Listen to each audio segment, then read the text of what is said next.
Meron naman sanang bilihan ng broste dito. Halos kapitbahay lang ng pinagtatrabuhan namin. Ayan. Ay, broste dyan at saka shawarma.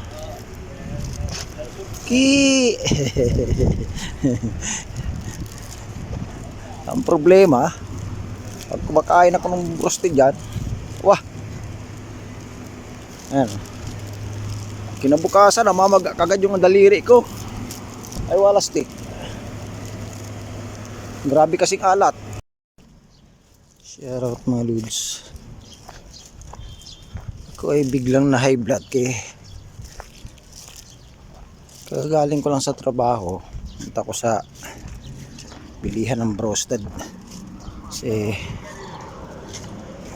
wala tayong plano magluto ngayon kasi pagod ang ating mga kamay. Ito broasted dito na sa pinakamalapit.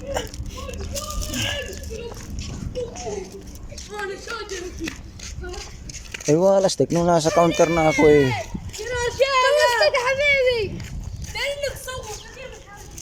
Nasa counter na ako eh. Ano na ako ng order. Bigyan na ako ng pera. Ang hilig kasi dito yung tatrabaho ka, parang ako rin. Trabaho tapos cellphone ng cellphone. Ayun, siyempre hindi niya makapindot dun sa computer niya kaya hawak yung cellphone.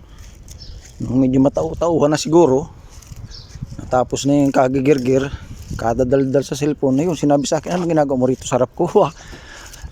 Sabi ko ba, nasan ba yung isip mo? Kaya hindi mo alam yung ginagawa mo. Cellphone ka kasi na cellphone. Order ako ng broasted, hindi mo pa binibigay. Kanina pa ako, 10 minutes na ako nakatayo rito sa harap mo. Sabi sa akin, nasa din pera ko? Aba,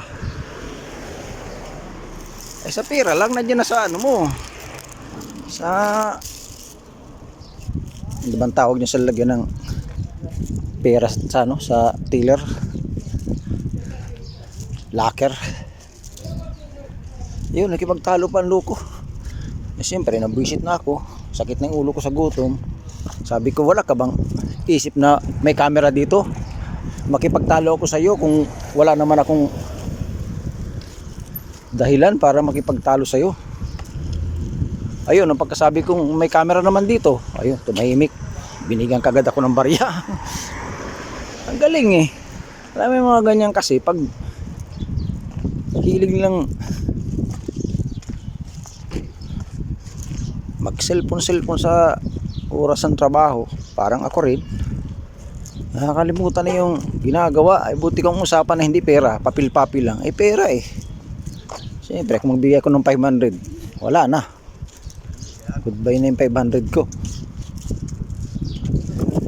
Okay, 19 real lang to eh. Isang roasted na spicy. 19 real. Eh kung ang pera ko ay 500, wala na. Away na talaga, para nang Iraq tayo na tsaka si Saddam Hussein ito tsaka si W Bush. Ay nako, hirap pag gutom. Kain tayo. Maya hintayin natin ng sala kaya medyo may araw pa eh. Ayan. Oras ba? Alas 5. So isang oras pang hintayin natin para kumain. Pahinga lang muna tayo pati natin sa bahay kay wala na talagang lakas, wala na talagang buhay. Hindi naman pwedeng yung ginagawa natin dati na kumakain sa kalye, gawin natin ngayon. Bawal yan, baka pagising natin nasa kalabuso na tayo. Ramadan. So yun lang, daming pusa.